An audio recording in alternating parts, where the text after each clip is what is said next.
தாய்லாந்தில் மதுரை மணமும் செட்டிநாடு சிக்கனும் அப்படின்ற ஒரு ரெஸ்டாரண்ட் போயாச்சு.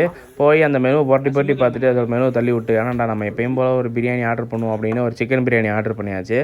சிக்கன் பிரியாணி பார்க்கும்போது அப்படியே நம்ம ஸ்டைல்லே இருந்தது. சரி, அதுக்கு குழம்பு மாதிரி ஒன்று கொடுத்துருந்தாங்க. அதை ஊற்றி சாப்பிட்டு பார்க்கும்போது சூப்பராக இருந்துச்சுன்னு சொல்ல முடியல, ஓரளவுக்கு ஓகே அப்படின்ற மாதிரி இருந்துச்சு. எப்படா இருந்துச்சு சரி, நான் அவன்கிட்ட கேட்டால் அவன் பரவாயில்ல நல்லா இருக்குன்னு தான் சொன்னான்.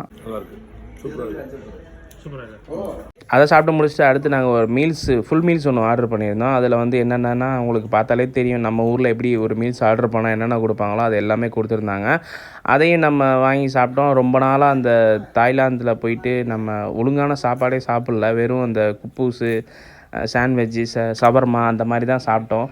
அதுக்கப்புறம் இந்த மாதிரி ஒரு வெஜ்ஜு சாப்பாடு, அப்படி சாப்பாடு, ரசம், குழம்பு அதெல்லாம் ஊற்றி சாப்பிடும்போது ஒரு மாதிரி ஃபில்லிங்காக இருந்துச்சு. நீங்களும் தாய்லாந்து போயிருந்தீங்கன்னா இந்த கடையில் சாப்பிட்ருந்தீங்கன்னா இந்த கடையோட எக்ஸ்பீரியன்ஸ் எப்படி இருந்துச்சுன்னு சொல்லுங்கள். தேங்க்யூ.